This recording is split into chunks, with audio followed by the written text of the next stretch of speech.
ഇന്നിതാ രാവിലെ തന്നെ എൻ്റെ സഹായത്തിന് രണ്ടുപേരെത്തിയിട്ടുണ്ട് കേട്ടോ. ഇനി പുറത്തുനിന്ന് ആൾ വേണ്ടല്ലോ, ഇവർ രണ്ടുപേരും മതിയല്ലോ എന്നെ സഹായിക്കാൻ വേണ്ടിയിട്ട്. അപ്പോൾ ഇതാ രാവിലെ ചപ്പാത്തിയും മുട്ടക്കറിയുമാണ്. അപ്പോൾ മുട്ടയുടെ തോടൊക്കെ രണ്ടുപേരും കൂടെ പൊളിച്ച് തരുന്നതാണ് കേട്ടോ. അപ്പോൾ ഇന്ന് ശ്രേയ മോൾക്ക് ഉച്ചയ്ക്ക് ശേഷമാണ് എക്സാം. ലിയോൺ കുട്ടനും നിയ മോൾക്കും ഇന്ന് രാവിലെയാണ് കേട്ടോ എക്സാം. അങ്ങനെ ഇതാ മുട്ടയുടെ തോട് പൊളിച്ച് അവിടെ അടി നടക്കുന്നുണ്ട്. അങ്ങനെ ഇതാ അടി നടക്കുന്നത് എന്തെന്ന് വെച്ചാൽ ആരാണ് ഏറ്റവും കൂടുതൽ മുട്ട പൊളിച്ചെന്നുള്ള കോമ്പറ്റീഷനാണ് കേട്ടോ അവിടെ നടക്കുന്നത്.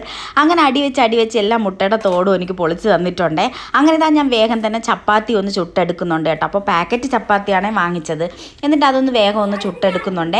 അപ്പം ഞാൻ ചുടുന്നത് കണ്ടിട്ട് പിന്നെ അവനും ചപ്പാത്തി ചുടണം, അവൻ്റെ ചപ്പാത്തി അവൻ ചുട്ടെടുക്കാമെന്നാണ് കേട്ടോ പറയുന്നത്.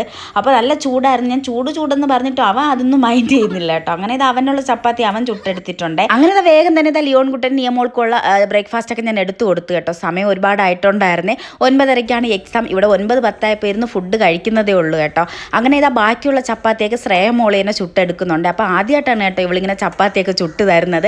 അപ്പം ഞാൻ കരുതി അങ്ങ് ചുട്ട് പഠിക്കട്ടെ എന്ന് കരുതിയിട്ട് അവളെ തന്നെ ഏൽപ്പിച്ചു കേട്ടോ. ബാക്കിയുള്ള ചപ്പാത്തിയൊക്കെ നല്ല പെർഫെക്റ്റ് ആയിട്ട് അവൾ തന്നെ ചുട്ട് തന്നു കേട്ടോ. പിന്നെ ഞാനിതാ മോനുള്ള സ്നാക്സും വെള്ളമൊക്കെ എടുത്ത് വെക്കുന്നുണ്ട്. അപ്പോൾ കേക്കാണ് കേട്ടോ ഇന്ന് സ്നാക്സ് ആയിട്ട് കൊടുത്തു വിടുന്നത്. ഈ മോളൊന്നും സ്നാക്സ് ഒന്നും കൊണ്ടുപോകുന്നില്ലെന്ന് പറഞ്ഞു കേട്ടോ. അതുകൊണ്ട് ഞാൻ അവൾക്കുള്ളത് എടുത്തില്ല. ഇതാ മോനുള്ള സ്നാക്സും വെള്ളമൊക്കെ എടുത്ത് വെച്ചിട്ടുണ്ട്. അങ്ങനെ ഇതാ രണ്ടുപേർക്ക് സമയമായിട്ടുണ്ടായിരുന്നു, ഓടി പോകുന്നുണ്ട് കേട്ടോ. അപ്പോൾ ഇന്ന് നല്ല ഹാപ്പിയിലാണ്. കാരണം ഇന്ന് കളർ ഡ്രസ്സാണ് കേട്ടോ. അപ്പോൾ ഇവർക്ക് എന്ന് യൂണിഫോമാണ്. അപ്പോൾ ഇന്ന് ലാസ്റ്റ് ഡേ ആയതുകൊണ്ട് ഇവർക്ക് കളർ ഡ്രസ്സ് ഇടാൻ പെർമിഷൻ കിട്ടിയിട്ടുണ്ട്. അത് മാത്രമല്ല ഇനി 2 മാസം അവധിയല്ലേ, ആ ഒരു സന്തോഷം കൂടെ ഉണ്ട് കേട്ടോ. അപ്പോൾ ഇന്നത്തെ വീഡിയോ ഇത്രയേ ഉള്ളേ.